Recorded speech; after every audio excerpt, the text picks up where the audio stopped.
wabarakatuh. Kenalkan, nama saya Priska Ananda Jamarudin dengan NIM 230603502010. Perkenalkan, nama saya Nirwana, NIM saya 230603500105.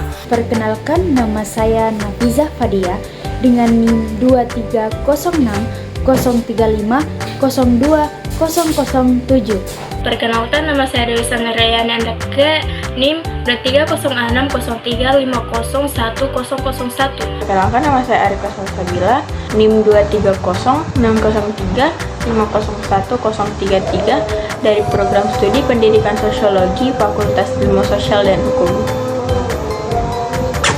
Identitas diri adalah kesadaran individu untuk menempatkan diri dan memberi arti pada dirinya sebagai seorang pribadi yang unik, serta memiliki peran penting dalam konteks kehidupan bermasyarakat. Identitas dipahami sebagai ciri-ciri yang dibentuk melalui proses sosial.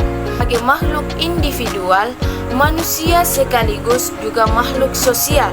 Dalam membangun identitasnya, manusia tidak dapat mengabaikan diri dari norma yang mengikat semua warga di mana ia hidup. Identitas tersebut juga menentukan peran sosial apa seharusnya yang dijalankan dalam masyarakat. Aspek dari identitas diri yaitu ada sosial, keanggotaan dalam kelompok dan pemenuhan peran merupakan aspek utama dalam pembentukan identitas sosial remaja. Dan yang kedua itu ada penampilan fisik memiliki pengaruh penting terhadap identitas diri. Sebagian remaja berpenampilan fisik, mereka memiliki pengaruh lebih besar dibandingkan dengan penilaian diri mereka sendiri. Ketiga itu ada personal, di mana personal di sini meliputi karakteristik kepribadian seperti harga diri, kepercayaan diri, dan kontrol diri. Yang keempat itu ada keluarga. Orang tua adalah tokoh utama yang memiliki peran penting dalam perkembangan identitas diri remaja. Faktor identitas diri pertama itu ada keluarga, di mana orang tua adalah sosok yang penting dalam perkembangan identitas remaja. Salah satu faktor yang berkaitan dengan perkembangan identitas remaja adalah iklim keluarga. Kedua itu ada reference group. Reference group ini merupakan kelompok yang terbentuk ketika memasuki masa remaja. Teman sebaya membantu remaja untuk memahami identitas diri, jati diri sebagai suatu hal yang sangat penting. Tiga itu ada significant other, merupakan seseorang yang sangat berarti seperti sahabat, keluarga, guru, kakak, serta bintang film yang mereka kagumi atau idolakan. Nah, mempunyai nilai bagi remaja, punya pengaruh yang sangat besar bagi perkembangan identitas diri seorang remaja. Makna dari tindakan sosial menurut beberapa perspektif. Tindakan sosial menurut beberapa perspektif sosiologis memiliki makna yang kompleks dan beragam. Menurut Max Weber, tindakan sosial adalah perilaku yang memiliki makna subjektif bagi individu dan diarahkan pada perilaku orang lain. Max Weber mengklasifikasikan tindakan sosial menjadi 4 tipe. Yang pertama, tindakan tradisional. Yang kedua, tindakan berorientasi nilai. Yang ketiga, berorientasi tujuan. Dan yang keempat adalah afektif. Pengertian secara umum, tindakan sosial merupakan tindakan yang dipengaruhi dan mempengaruhi orang lain saat melakukan interaksi sosial. Ini menunjukkan bahwa tindakan sosial tidak hanya tentang individu, tetapi juga tentang interaksi dan reaksi dari orang lain. Teori pilihan rasional, seperti yang dikemukakan oleh Ritzer, memandang bahwa tindakan sosial sebagai tindakan yang dilakukan untuk mencapai tujuan tertentu. Aktor dalam teori ini dipandang sebagai manusia yang memiliki maksud dan tujuan, serta memilih cara untuk mencapai tujuan tersebut. Dengan demikian, makna tindakan sosial dapat dipahami sebagai perilaku yang kompleks, dipengaruhi oleh reaksi orang lain, dan memiliki tujuan yang beragam, dari kebiasaan turun-temurun hingga tujuan yang rasional dan subjektif. Yang kedua adalah tipe-tipe tindakan sosial. Tindakan sosial menurut Max Weber dibagi menjadi 4 tipe. Yang pertama adalah tindakan rasional instrumental, mana tindakan ini dilakukan untuk mencapai tujuan-tujuan yang dilakukan secara rasional atau masuk akal. Aktor memperhitungkan prospek dan hasilnya secara logis untuk mencapai tujuan yang diinginkan. Yang kedua adalah tindakan rasional berorientasi nilai, di mana tindakan ini dilakukan untuk alasan atau tujuan yang berkaitan dengan suatu nilai yang diyakini secara pribadi atau personal. Tindakan ini tidak memperhitungkan prospek gagal atau tidaknya, tetapi lebih fokus pada nilai-nilai yang dipegang. Yang ketiga adalah tindakan afektif. Tindakan afektif biasanya dilakukan karena ada pengaruh dari perasaan atau emosi yang dirasakan. Yang keempat adalah tindakan tradisional, di mana tindakan ini didasarkan pada adat atau budaya. Tindakan tradisional tidak rasional karena berorientasi pada kebiasaan dan adat istiadat yang telah ada sebelumnya. Baik, di sini saya akan menjelaskan beberapa ciri dari hubungan sosial. Yang pertama, dilakukan lebih dari satu orang.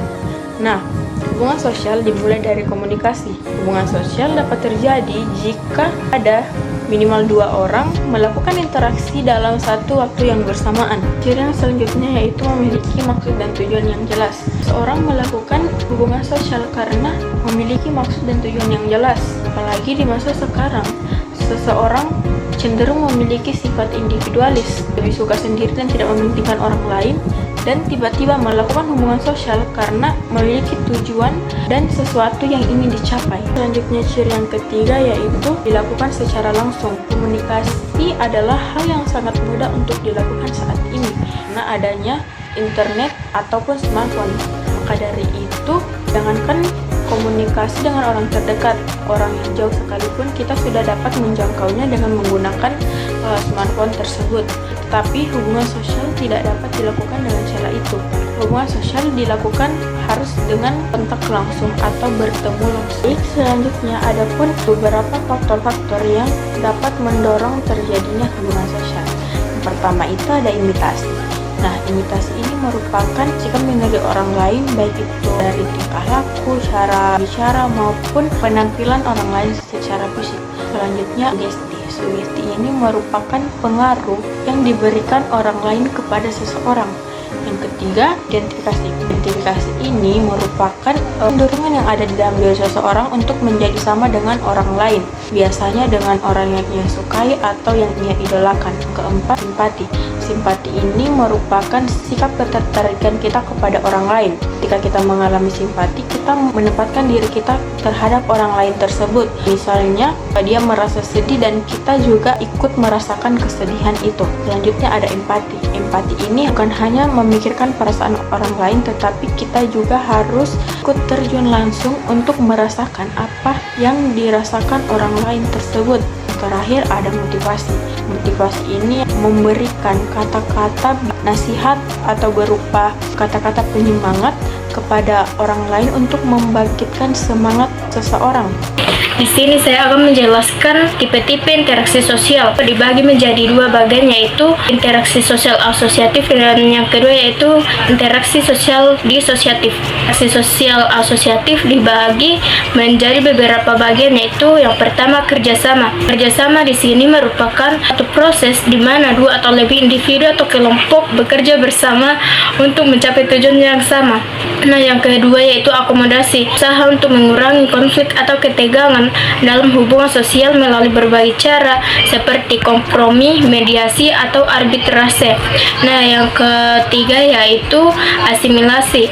Asimilasi yaitu proses di mana 2 kelompok budaya yang berbeda berinteraksi satu sama lain dan mengadopsi budaya pihak lain. Yaitu akulturasi, itu perpaduan 2 budaya yang dimana kedua budaya tersebut memiliki perbedaan tetapi sama-sama mempertahankan budaya yang masing masing-masing. Dua yaitu interaksi sosial disosiatif, dibagi menjadi tiga, yaitu yang pertama persaingan atau kompetisi, di mana di situasi ini individu atau kelompok bersaing untuk mencapai tujuan tertentu yang terbatas. Kemudian yang kedua yaitu konflik, benturan antara dua atau lebih pihak karena perbedaan kepentingan, tujuan atau nilai. Dan yang terakhir yaitu kontroversi, bentuk interaksi yang tidak sepenuhnya konflik tetapi juga tidak harmonis, biasanya berupa sikap protes, kritik atau pendekatan secara luas terhadap pihak lain. Selanjutnya yaitu faktor-faktor pendorong interaksi sosial dapat diklasifikasikan menjadi beberapa kategori, yaitu yang pertama imitasi. Imitasi yaitu tindakan meniru orang lain, perilaku, gaya hidup atau kebiasaan. Yang kedua yaitu sugesti, di mana seseorang dipengaruhi oleh pandangan atau ide orang lain. Tiga yaitu identifikasi. Identifikasi adalah proses meniru orang lain atau kelompok, biasanya karena ada rasa kagum atau ingin menjadi bagian dari kelompok tersebut. Yang keempat yaitu simpati, yaitu kemampuan untuk merasakan atau memahami perasaan orang lain. Perkembangan status identitas. Menurut Marcia, perkembangan identitas remaja terdiri dari dua elemen penting, yaitu eksplorasi dan komitmen. Eksplorasi adalah proses di mana remaja mencari berbagai alternatif dalam hidup, sedangkan komitmen mengacu pada putusan untuk memilih pekerjaan dan ideologi serta merealisasikan pilihan tersebut. Marcia mengklasifikasikan status sosial menjadi 4. Yang pertama, identity diffusion, remaja yang belum mengeksplorasi dan membuat komitmen. Yang kedua, identity foreclosure, remaja yang membuat komitmen tanpa mengeksplorasi pilihan. Ketiga, identity moratorium, remaja dalam proses eksplorasi tanpa membuat komitmen. Yang keempat, identity achievement, remaja yang sudah mengeksplorasi dan membuat komitmen. Tujuan interaksi sosial. Berapa tujuan dari interaksi sosial? Yang pertama, memenuhi kebutuhan sosial. Interaksi dengan orang lain untuk merasa diterima dan bahagia. Yang kedua, membangun dan memelihara hubungan sosial. Membangun ikatan dengan orang lain dan mempertahankan hubungan yang kuat melalui komunikasi. Yang ketiga, mencapai tujuan bersama, kerjasama dengan orang lain untuk mencapai tujuan yang kolektif. Keempat, menyampaikan ide dan informasi. Berbagai informasi dan ide mendukung komunikasi yang efektif. Yang kelima, menyelesaikan masalah dan konflik. Kemampuan mengatasi masalah dengan solusi yang kondusif.